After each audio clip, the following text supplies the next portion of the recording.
Okay. All right. I'm making a little change today to make things easier on me. Hope you all don't mind. But I've decided in order to avoid more confusion, at least for me, I'm going to separate our discussions of Judah and Israel instead of bouncing back and forth every week. A chapter may do 3 verses on, talking about the north and, three about the south and so on. And we're nearing the end of the northern tribe. So, this isn't going to be going on too long. So going forward, if unless I hear from you all, I plan to continue preparing the studies based strictly about the northern tribes until they're taken captive by the Assyrians. I'm not going to be talking about the southern tribes unless it's relevant to our discussion. So when we get through, we'll go back and discuss the southern tribes, the tribes of Judah. When we studied last about a king of Israel, we found that the king of Judah foolishly challenged the king of Israel to a fight. And he was captured and imprisoned in Israel for about 5 years. And here's the scripture that talks about that. Then Amaziah, king of Judah, took counsel and sent to Joash, the son of Jehoaz, the son of Jehu, the king of Israel, and said, "Hey, let's have a little fight." And as you can see in this timeline, now this is the one that I've condensed to make it a little easier for us to see exactly where we are. This is part of the timeline that Mark showed us a few months ago. Seems like I guess it was months ago, but anyway, I'm condensing it to just deal with who we're talking about at the time. So as you can see in the timeline, only looking at the yellow. For those of you who are colorblind, it's the one at the top. The Jeroboam the second follows Joash, also known as Jehoash. It's pronounced both ways. It's spelled both ways. Now, this is really strange to me today because Jeroboam reigned for about 41 years, but there's almost nothing said about him in the scriptures. And we'll cover that, in just a minute. But in 2 Kings chapter 14, it talks about the rest of the acts. This is the way it ends almost every king's reign. Now the rest of the acts of such and such king, Jehoash in this case, and how he fought with Amaziah, are they not written in the book of the Chronicles of the Kings of Israel? And this is a book that we don't have. Sometimes it may be talking about the book of Chronicles that is in the scriptures, but most of the time these are historical books that we can't get our hands on because they've been lost. And then it says that Jehoash died and Jeroboam, his son, reigned in his place. Now that's in 2 Kings 14:15, but basically the same comment was made back in chapter 13. That Joash died and was buried in Samaria with the kings of Israel. Now, two things that we learn about Jeroboam the second. By the way, this is obviously not the one that split off from Israel. Two things we learn about Jeroboam, and that is, unlike many of his fellow kings of Israel, he came to power peacefully and he died peacefully. And that's rare. As a matter of fact, as we end today's study, we're gonna see some more of these, 30-day reigns and 7-day reigns and so on.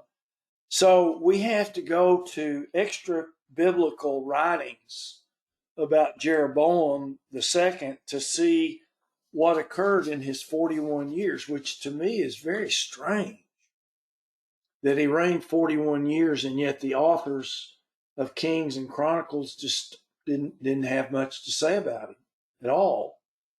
Now, the Bible Knowledge Commentary says this, that Jeroboam II served as co-regent with his father.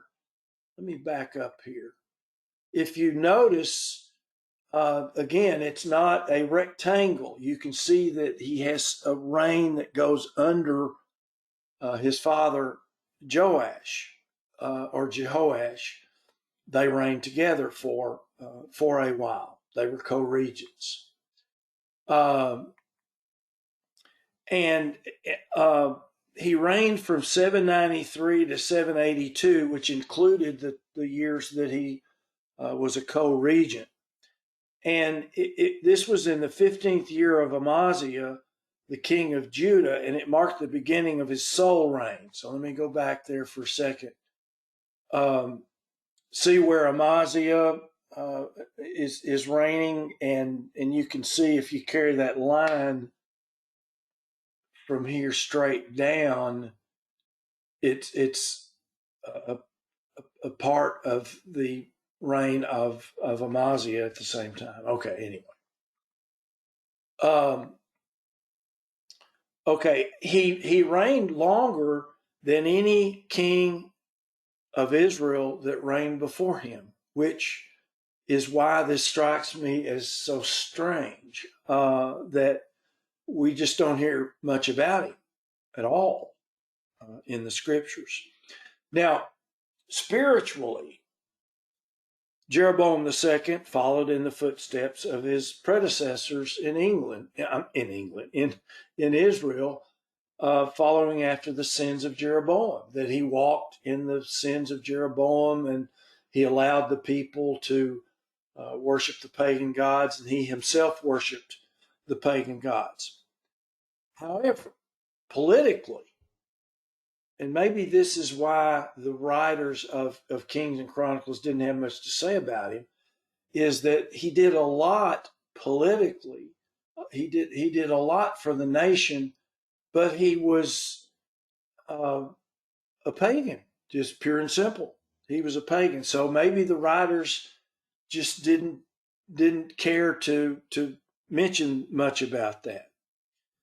Only a few of Jeroboam II's accomplishments are recorded. And those are outside the scriptures. And so apparently they were of lesser importance in the view of the writers because he didn't have any good spiritual acts to say about him. Now, one thing that was we have to go back to something that was said a long time ago. Jeroboam was a descendant. Jeroboam II was a descendant of Jehu, who was called to destroy the house of Ahab. Now, I thought I had the map there, but I guess I didn't. Look up there. Jehu is the first one. Jehu is the first one over here to the left in Israel. And he was called on to destroy the house of Ahab. And if you remember, Jehu just went kill happy. He killed everybody that got in his way. If he ran across someone that's, he and his cadre were traveling down the road and they ran across somebody, they just killed him. He killed not only the house of Ahab, but he killed the king of the of Judah, which is what put Athaliah, Ahab's daughter, in the position to be the ruler of the south. And here's what God told him in 2 Kings chapter 9. He was talking to Elisha, and he told Elisha to go and anoint some people. One of them was Jehu. And he said, when you arrive there, go get hold of Jehu and take him into a private room, and then take the flask of oil and pour it on his head and anoint him. Thus says Yahweh, I have anointed you king over Israel. Then get out of there, and get out of there quickly. And down in verse 6, it says, so he arose, the prophet, I forgot who the prophet was. Doesn't matter. He arose and went into the house, and he poured the oil on his head, and he said, thus says Yahweh, the Elohim of Israel, I've anointed you king over the people of Yahweh, even over Israel. Now, if you remember, this didn't come to pass for several years. But he said, when you take over, I want you to strike the house of Ahab, that I may avenge the blood of my servants, the prophets, and the blood of the servants at the hand of Jezebel. For the whole house of Ahab shall perish, and I will cut off from Ahab every male person, bond and free in Israel. Jehu wiped the whole family out at the orders of God. And in verse 9, he mentions some other houses that were destroyed or wiped out, or whatever. I'll make the house of Ahab like the house of Jeroboam, the one that split off from Israel and turned bad immediately. I will make the house of Ahab like the house of Jeroboam, the son of Nebat, and also like the house of Baasha, the son of Ahijah. They had no more descendants to reign over God's people. Now, in 2 Kings chapter 10, Yahweh said to Jehu, who, by the way, was not a great king. He had some real problems, but he did do this, what God told him. Because you have done well in executing what is right in my eyes, and have done to the house of Ahab according to all that was in my heart. I wanted him out of there. I'm sick and tired of Ahab and Jezebel. And said, your sons of the fourth generation shall sit on the throne of Israel. Okay, so here we go. We got Jehu. Then Jehu's son Jehoaz reigned. Then his son Joash reigned. Then Jeroboam II, who we're going to talk about today, reigned. And then Zechariah reigned. Now, Zechariah didn't last long.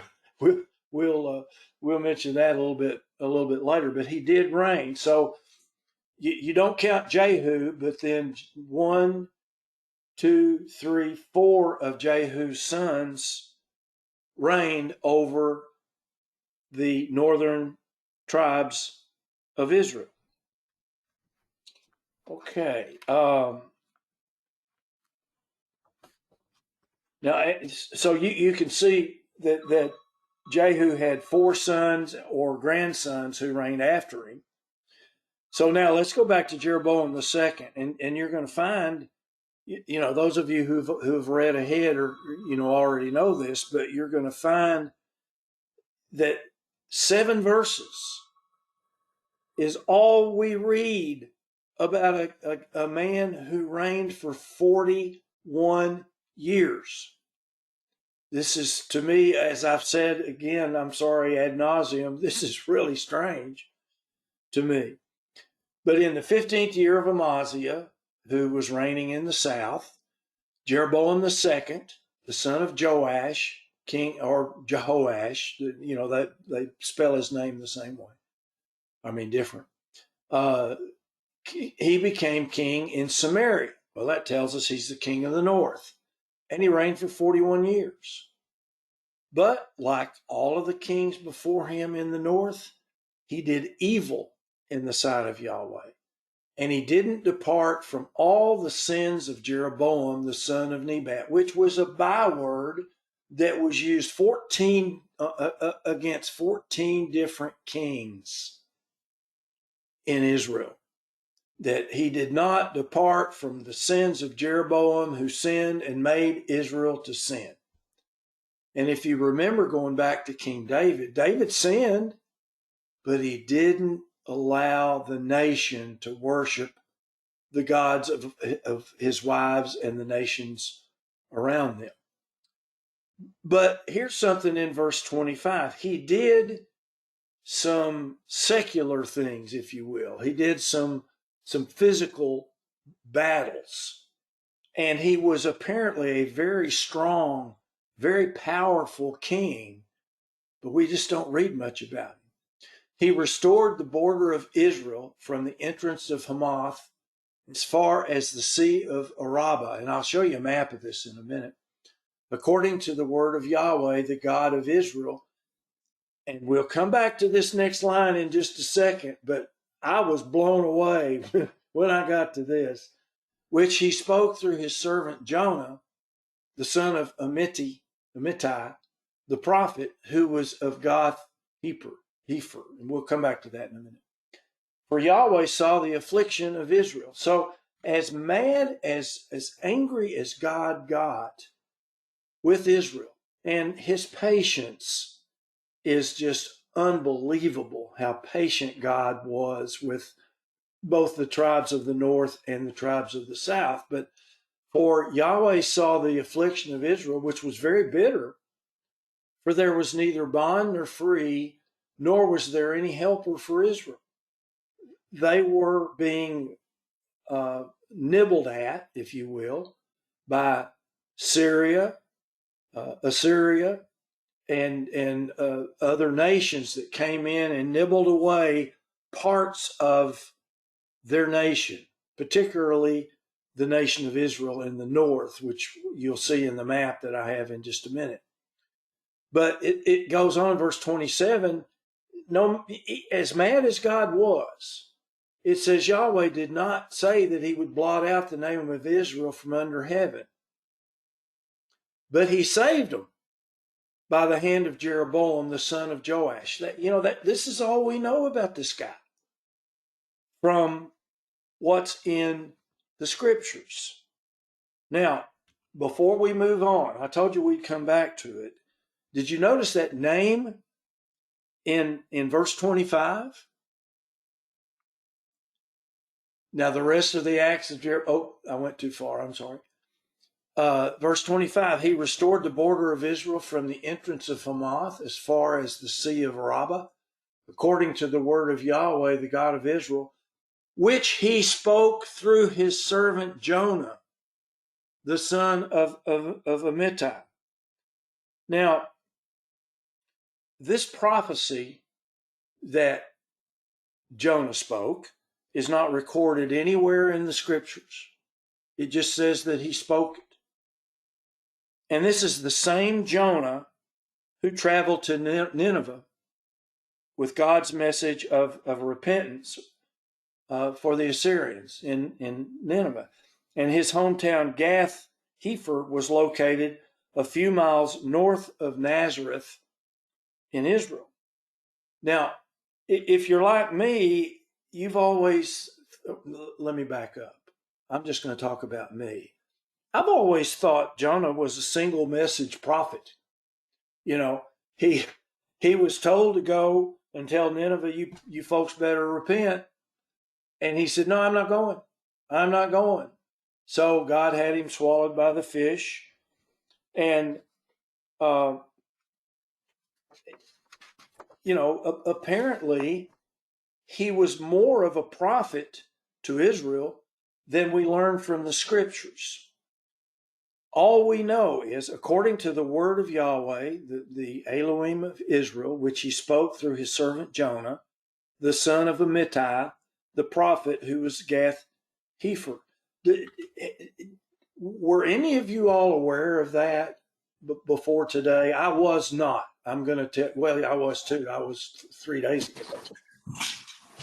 I read that, but I never put that to be the same Jonah. That is fascinating.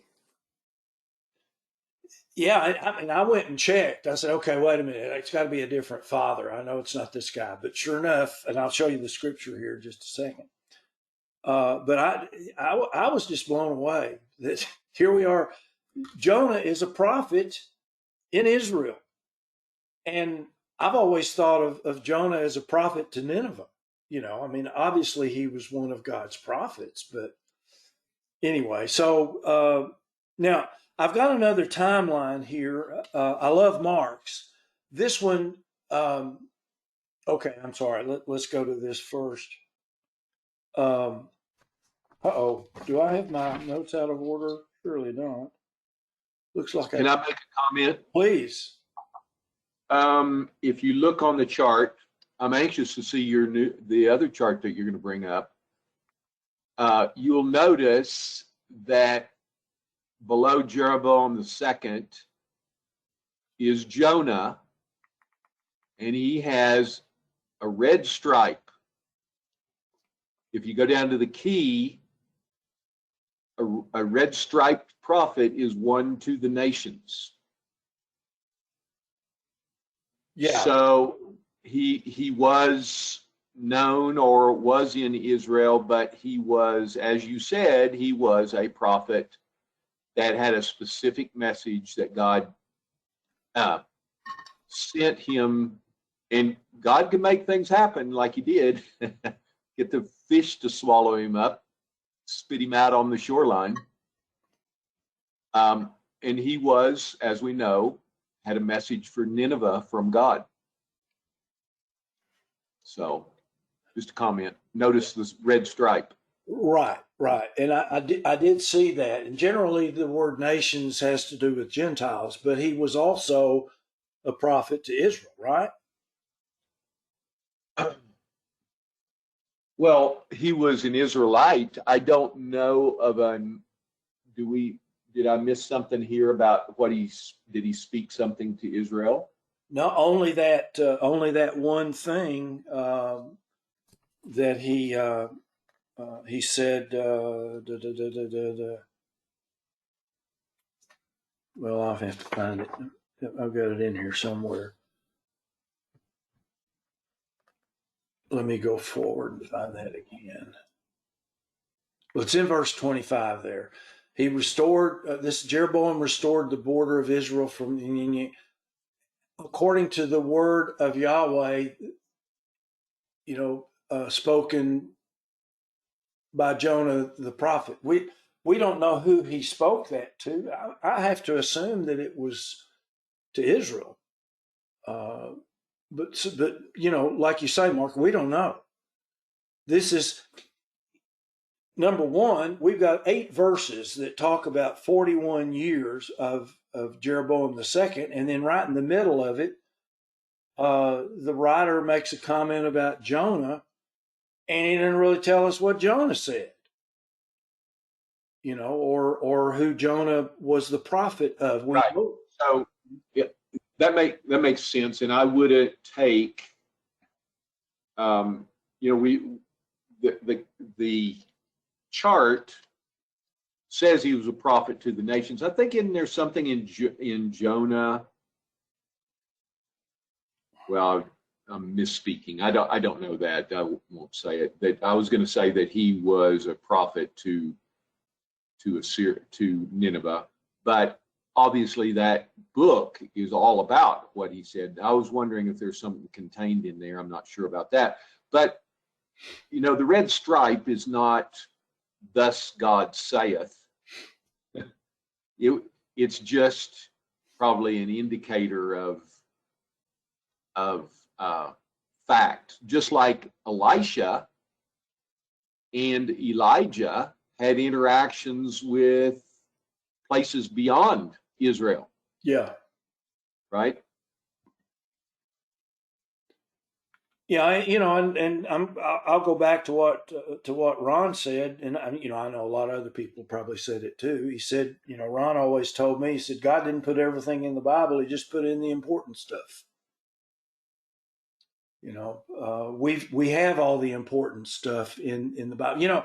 That which brings me to something else. I'm sorry, you all know I get sidetracked very easily, but in discussing translations with people, and some of you all may disagree with what I'm about to say, and that's fine. I'm just telling you what I believe. That I believe in that you can find salvation in every single translation of the Bible. It doesn't have to be the most perfect translation in the world, but I've never seen a translation that it didn't talk about Jesus Christ and faith in God and the grace, Ephesians 2:8 and so on. So sorry, I had to throw that out. Everything's not in here, and so we get to spend 10 minutes talking about something that's not there. Sorry. Skip, Yeah, Jim. who was the famous guy that said if the King James Bible was good enough for the Apostle Paul, it's good enough for me? Yeah, I've heard that one. Yeah. I just started chuckling to myself when I heard you talking about translations. Yeah. Yeah. So, okay. So this prophecy of Jonah here that we don't even know what he said other than talking about restoring the border, I think maybe we can assume, go out on a limb that the prophecy that this particular writer is talking about is that Jonah prophesied that Jeroboam would war and restore the border of Israel. Makes sense to me, but we're not told. So let's just leave it there. And this is the same Jonah that traveled to Nineveh with God's message of repentance for them, and he lived about just a few miles north of Nazareth. I may have already said that, in Israel. Okay.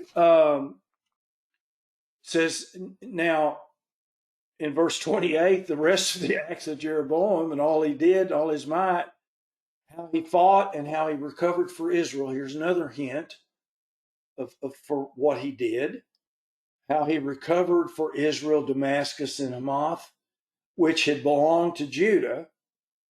Are they not written in the book of the Chronicles of the Kings of Israel? We don't have that book. And so it says Jeroboam died.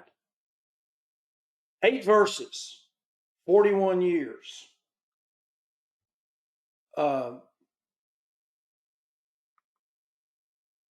then I've got here, I just thought I would throw this in here, showing that this is the same Jonah, the son of Amittai. And Yahweh told him to go to Nineveh and so on, which we all know, we all understand.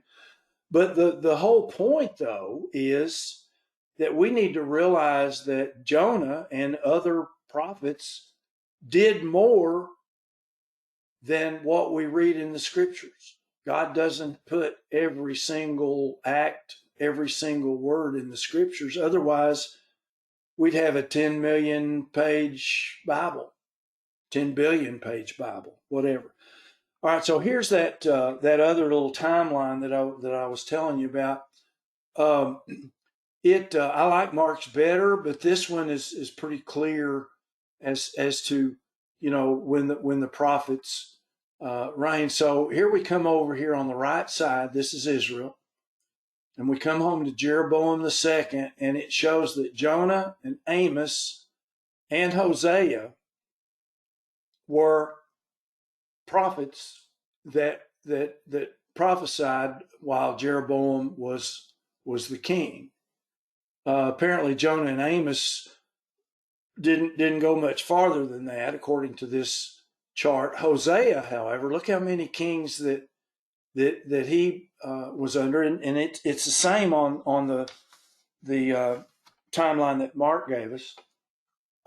This one just kind of caught my eye when I saw that. I thought that was kind of neat. But if anybody wants a copy of this one, holler at me and I'll send it to you. But this is this is well, we've already talked about Jonah. All right, now back to Jeroboam. In the scriptures, we learn that, like most kings of Israel, Jeroboam was an evil king. He did not worship the God of the Bible. He worshiped the Elohim.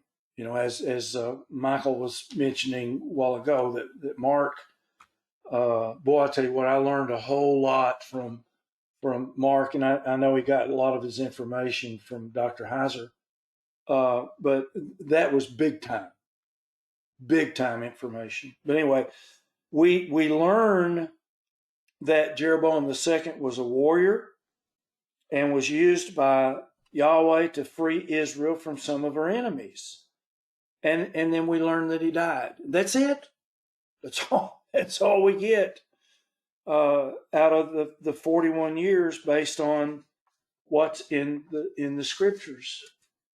And here again is the condensed part of the timeline that Mark gave us. You can see Jeroboam here. Here's Jonah and here's Amos, just like that other thing showed, and then Hosea. And it shows Hosea going all the way to the end of the nation. Now, the encyclopedia.com, and you know, outside sources are, they're things to look at, things that are interesting and things that may be true, but we need to put them in the category that they're not scriptures. So I'm going to read some stuff out of the encyclopedia.com on what it said about Jeroboam II. He was the greatest ruler of the dynasty of Jehu. Remember, you can see right there, we talked about it a while ago. It seems that his father associated him in the kingship in the last 2 years of his reign. Notice that he comes underneath his father. And so he was a co-regent, I think is the word they use, for a few years here. And then he was the king all by himself coming over to here. During those 2 years, his father probably entrusted him with the command of the Israelite armies. Based on what little we know about him, he was a great general, if you will, in wars against Syria. And Syria's decline in power after after Assyria got hold of them, enabled Joash and his son Jeroboam not only to capture for Israel those territories which had been taken away from Israel and Judah during the end of the reign of Jehu and during the reign of Jehoahaz, but it also allowed him to gain supremacy over non-Israelite territories. This is what Jeroboam II was able to do, which had probably come under the rule of Syria close to the time of Solomon's death. Now, I should have a map in here. Yeah, there it is. Okay. Now, look over here on the left. You can see the kind of, I don't know what color that is. Let's call it orange. The size of the northern tribes during the days of Jehoahaz and Joash, because they had lost land to Syria and maybe other places, but certainly to Syria. And over on the right side is the kingdom of Israel after Jeroboam was the king. And you can see that he moved Syria out and basically took over Syria practically. So anyway, from the limited information in the Bible, it seems that Jeroboam II was a gifted commander. And if this map is correct, you can see how much land he regained for Israel.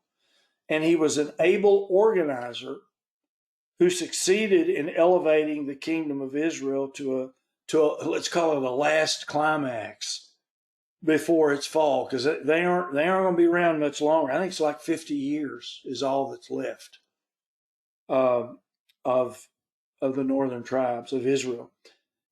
After Jeroboam II's reign, it is 50 years, according to what I've got in my notes anyway. So it seems that the only achievements of Jeroboam seemed to be military, that he recovered the territories of Israel which the Syrians had captured.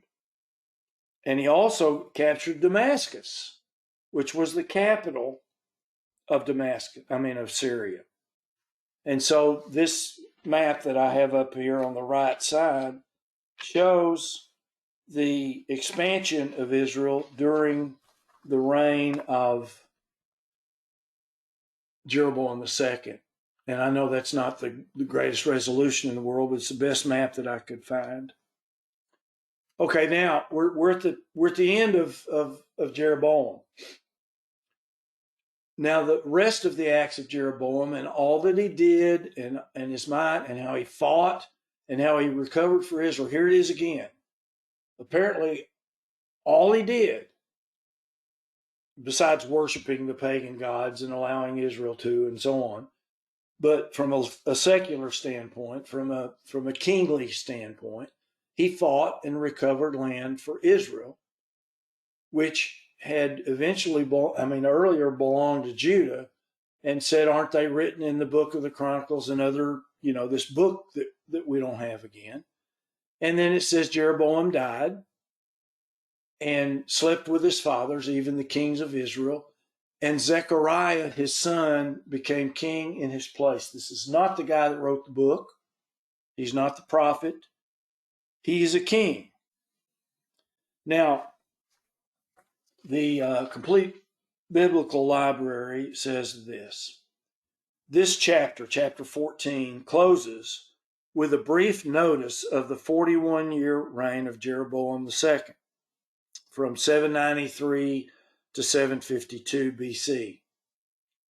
The era of Jeroboam in the northern kingdom and Azariah or Uzziah in the southern kingdom would mark a significant change in the fortunes of God's people. These would be days of unparalleled prosperity for the twin kingdoms. We don't read about that either. We don't read that during the 41 years that Jeroboam II was the king that they had unparalleled prosperity. And when Azariah or Uzziah was the king of Judah at the same time, they also grew economically and politically. And the CBL commentary goes on and says, indeed, together they would acquire nearly the same territorial dimensions as in the days of the United Monarchy. I should have put a map of that in here, but I apologize, I did not. However, and I think we all understand what I'm about to say, God's blessings are too often taken for granted. Not only for the nation of Israel and the nation of Judah, but for the people of Israel and the people of Judah. And I'm going to say for those of us who, I shouldn't say it that way, people who have prayed to God and said, God, if you'll do this, then I'll never smoke again. I'll never do this again. I'll never do that again. And in the complete biblical library says God's blessings are too often taken for granted. And so it proved to be in Israel and Judah in the 8th century BC. Spiritually, the lives of God's people degenerated at the same time that they were recovering economically. They degenerated into open sin in the northern kingdom and an empty formalism in the south. And I'm not sure exactly what their saying, I think they're saying that the people in the South looked like they were obeying God, put on the good face and so on. In such an era, God therefore raised up the great writing prophets, which we're just about to get into, one of whom, Jonah, is mentioned here. So now let's move on to the son of Jeroboam II. Now, if you look, you see that his son Zechariah. Skip, Yeah, please. I can't find Jonah. I'm looking. What verse is it in? It's in verse 25 of chapter 14.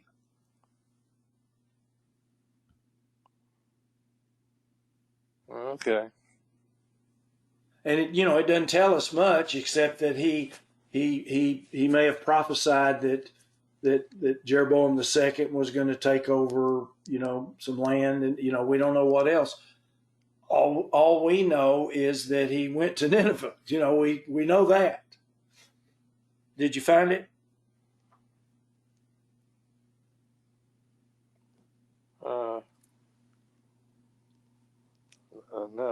No, I didn't. It's But I'll keep looking. 2 Kings chapter 14, verse 25. I think that's right. I'll go look myself. That's correct. Okay. All right. So that's where he's mentioned. Okay. So Thank you. I'm sorry. Go ahead. Just thank you. Oh, sure. Now, I just have to kind of chuckle at this. Look at Jeroboam's reign, 41 years, and Zechariah's reign was somewhat shorter, if you notice. And we're about to set out on another set of bang bang kings. So and so reigned until he, for a week, and he was killed, and he reigned for a month, and he was killed, and so on. But look at the next. You got Zechariah, Shallum, and then Menahem had I think a 10-year reign, and then Pekahiah didn't reign very long. I mean, these guys are killing each other off, just like playing bridge, playing cards, or something. So Zechariah reigned for 6 months and was murdered by Shallum. Shallum reigned a whole month and was murdered by Menahem. And here's where we're told about this. 2 Kings in chapter 15. In the 38th year of Azariah, king of Judah. Now remember, I think everybody knows this, but the writers of Kings and Chronicles are really good about telling us, when the king of the South, for instance, was king. Then Zechariah started in the North. They're really good to help us with these timelines. But anyway, Zechariah, the son of Jeroboam, became king over Israel in Samaria for 6 whole months. And guess what? You're going to be shocked. He did evil in the sight of Yahweh, as his fathers had done. He didn't depart from the sins of Jeroboam, the son of Nebat, which he made Israel to sin. Then Shallum, the son of Jabesh. Now, remember, in the south, the line of kings comes through the line of David. In the north, anybody could be king. Shallum, the son of Jabesh, conspired against him and struck him before the people and killed him. Now, I don't know if that means that he did it, in front of the people, or if it just means that, he did it before the people. He did it even though he was reigning as the king, but he killed him and he reigned in his place. And now the rest of the acts of Zechariah, behold, they're written in the book of the Chronicles, this same book, but I'll bet you that's not a very long chapter. I bet Jeroboam the second's chapter was a whole lot longer than Zechariah's was.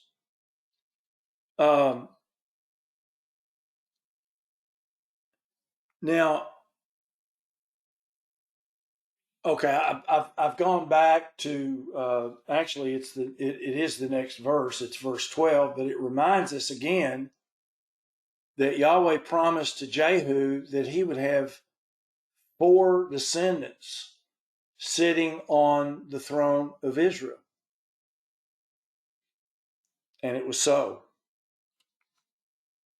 And in 2 Kings chapter 15, it says, Shallum, the son of Jabesh, became king in the 39th year of Uzziah, also known as Azariah, by the way, king of Judah. And he reigned for 1 month. It's just, I don't know what to say about these guys. But he reigned for only 1 month in Samaria. Now, northern tribes, remember. Then Menahem, the son of Gadi, went up from Tirzah and came to Samaria and killed him. Struck Shallum, son of Jabesh, killed him and became king in his place. And then we get the same comment, verse 15. Now, the rest of the acts of Shallum and his conspiracy which he made, behold, they're written in the book of the Chronicles of the kings of Israel. And here is the timeline again. And you can see that after Jeroboam II, Zechariah reigned for what was that? 6 months or something? I don't remember. Anyway. And Shallum just reigned for like a month. And you'll notice in the timeline that we only have 4 kings remaining to reign over Israel. And only about 40 or 50 years until the Assyrian captivity. So we're through Zechariah and Shallum, and next week we will talk about Menahem. And I want to spend a little time talking about this guy because just in the first verses it says that he killed all the pregnant women. I mean, really? What a nice, wonderful king he was. But anyway, we'll get into that next week. So, comments?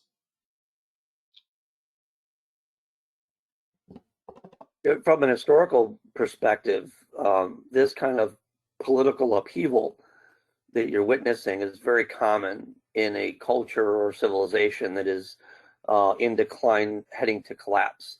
And it usually erupts over the fact that the population itself is so thoroughly corrupted or debased that there's a struggle for not only power and control, but to try to keep everything from going into complete anarchy. But it doesn't stop the decline, and it always ends up in absolute destruction or enslavement. So we're kind of watching that play itself out here, and even modern history kind of bears out. This is a very similar pattern that the adversary likes to foster among nations and groups that he's seeking to destroy. So just an observation from my point of view as far as history goes.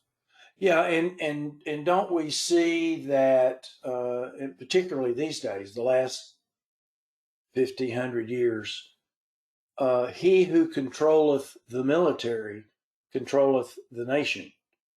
If you get hold of the military, who's going to come against you? The only time that these guys get deposed, if you will, is when the commanders of the military get upset with them. And we've got that history going back 100 years in this country. And I'm going to assume that it was that way back then. Now Jeroboam was a great commander of the army, therefore he had control of the army. You know, he went and he conquered these other lands. Isn't that basically, Michael? Isn't that kind of the way it works?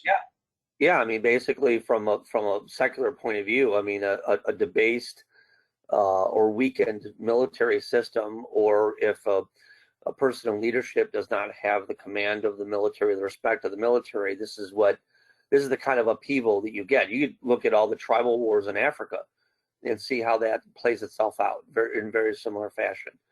You know, when you have a people that are that, degraded and debased, and you have leaders that are popping up that don't have the support of the military or the militia, then they're just off one after another, and you have one king or one dictator popping up and over the next one, and you have a period of anarchy until you get a leader that can obtain and get control of the military or establish a military power that can replace the one that's been debased and establish order by the rule of basically an iron fist, or by creating a climate of fear, one of the two. But the nation itself, once the people are debased and corrupted, it isn't long before they end up going the way that we know that Israel is going to go. Michael makes some real good points there, and if you can't have an army, you cannot have an army that is going to follow the leader unless they are paid and secure, from that perspective. So you can't, if he can't just command them and they're going to line up in their ranks and go off for years and years and years and years and years to wars. How long did he reign, Skip? 40 years? Yeah. Something like that? Yeah. Right? Yep. So you can't keep a military going unless there is something that is in it for them. Why should they fight and, totally as a whole group and give up all their life if they are starving to death? So there's a prosperity aspect to this that we shouldn't forget, and that is part of this whole scenario with regard to Jeroboam. I am reading I'll read something from the Expositor's Bible Commentary about him. So regarding verse 28, where it says, the other things that he did, I suppose, is where it is. Anyway, it says, among the other events of Jeroboam II was his attention to the economy and the agricultural needs of the country. Verification of Israel's prosperity comes from the recovery of the famous Samaria ostraca, dating from this general period. These ostraca are bills of lading for delivery of fine oil and barley sent to Samaria from the royal estates. So in other words, there is archaeological, we see the archaeological evidence of an economy that's pumping. They're doing something, and this is, as they're expanding the kingdom over a period of 40 years to, basically double its size. It seemed like, didn't it, Skip, on that map? Yeah, It's a huge game. Yeah. That, you can't do that without something that's economically positive going on. So, and this then is somewhat of the theme that you find in some of those prophets, in the prophets of Amos and Hosea, talk about this and how there was so much self-satisfaction and those type of things going on. So that's That is that's a part of the whole picture that is not really talked about a lot. Like we said, what's going on during those 40 years that he was reigning? Well, there was a lot of evidently economic activity to support the military and also make the people be willing to be underneath the rule of Israel in those areas. Yeah, and a good general who wants to keep his army fed, like you were talking about a while ago, would go and attack the best farmlands, the best grape vineyards, the best, they would know where to. Okay, Ken, good to see you. Well, notice on the map, even Judah expanded greatly. So if you think about that type of thing and read in some of the prophets, which would include Jeremiah and Ezekiel possibly, then you get maybe no, they come later. But the whole idea of a prosperous situation in those countries does take place, even though it might not just be underneath this king. But it was a theme that went on for many, many years, even past Jeroboam II. And you see a picture in the prophets of the self-satisfaction of those two nations, Israel and Judah, and a slow but steady turning away from God. It says there that Jeroboam II gained land that had belonged to Judah. That sounds like he went to war with Judah and gained that land, and Judah lost parts of their land. Is that how you take it? It's not the way I take it. If you look at this map, assuming this map is correct, it looks like that he, on behalf of Judah, conquered Philistia. If you look over on the left side, right here, we've got another nation here, but over here, they've been taken into Judah. And I thought now I may be wrong, Barb, but I thought what it was saying was that even on behalf of Judah, he went and conquered land to give them land back. Can we look at verse, I think it was 28? Yes, ma'am. I'll find it in just a minute. There we go. Which had belonged to Judah. He recovered for Israel, Damascus. Well, now Damascus and Hamath. If you look at the map again, I'm getting lost here. There, they're up here. So those are two different places. Damascus is the capital of Syria. So again, I may be wrong, but if you look at verse 28, the way I'm looking at it, and I may be wrong, the rest of his acts and all that he did and how he fought and how he recovered for Israel, Damascus and Hamath, okay, which had belonged to Judah. And that one kind of throws me because I don't see how they ever belonged to Judah. Well, where's Hamath? I was going to say, I think that just refers to Hamath. Yeah, like there's no punctuation in the original Hebrew. So is it possible Hamath belonged to Judah and we're just, the punctuation in English is getting things goofy? Yeah, that could be. I was going to say, where is Hamath? And we'll see if it belonged to Judah at one point.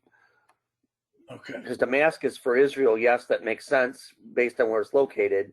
Hamath, if it had belonged to Judah, he would have won it for Judah. Who knows? That might be the region where the Philistines are from, for all we know. All right, let's see if we can find it in here somewhere.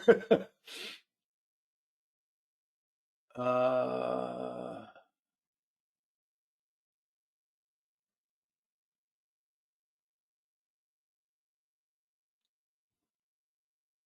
well, let me just ask a question. Where was Hamath located? Okay, mine. Let's see. Hamath was the capital of a Canaanite kingdom, whose king congratulated King David on his defeat of Hadadezer, king of Zobah. That's in Chronicles 18. It's close to Kadesh, if we know where Kadesh is. I don't have a map. I'm trying to find out where it's at. No, it won't open the page. Because I'm in Safari. That's fine. Anyway, well, from what Hamath in the Bible was the capital, again, the Canaanite kingdom that congratulated David. So it Yes. might have been something that, They're in the south, I think. Okay. yeah, that would. Southwest, maybe. Okay. Well, I give up. Hold on a minute. But yeah, I mean, Barb. Apparently, he did. You know, he captured some for Israel and some for Judah. You know, maybe he wanted to unite them again. You know, we don't know.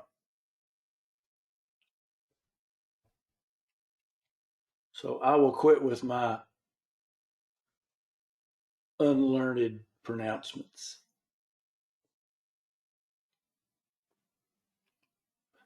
All right. Anything else? And you know, we can look that up. You know, between now and next week. And next week we'll carry on with Menahem, and I don't know. We may get all the way to Hosea, and the captivity. I'm not sure. I don't know how far we're going to get. So, any other comments, Barb? Thanks for your question. We'll see if we can find out where the. Well, what's interesting, since we're in a study of the non-writing prophets, how many non-writing prophets are mentioned from the time of Jeroboam II to Hoshea or Hoshea? Well, I hate to admit this, Michael, but about 2 months ago we changed from non-writing prophets to the history of Israel. Well, it all fits. You know, the people of God are there to kind of provide a path to show the people this is the way, walk in it. And it seems to me in the study, it's like that God sends them to try to wake them up from their idiocy, saying, you guys are going off the beaten path here. You guys need to go here and stay on the right path. And whether they're writing or non-writing. Well, look right here on Mark's timeline. We've got Hosea, Micah, Isaiah, all. You know, of course, these guys were from the south, but Hosea was prophet was sent to the north. Yeah, but Amos is from the south, but he was sent to the north. That's an interesting story to get into. Yeah. Yeah, and you know we're not far from starting in on those guys, which will be interesting. Oops, I used that word. I went all day long without using that word till just now. I'm going to stop the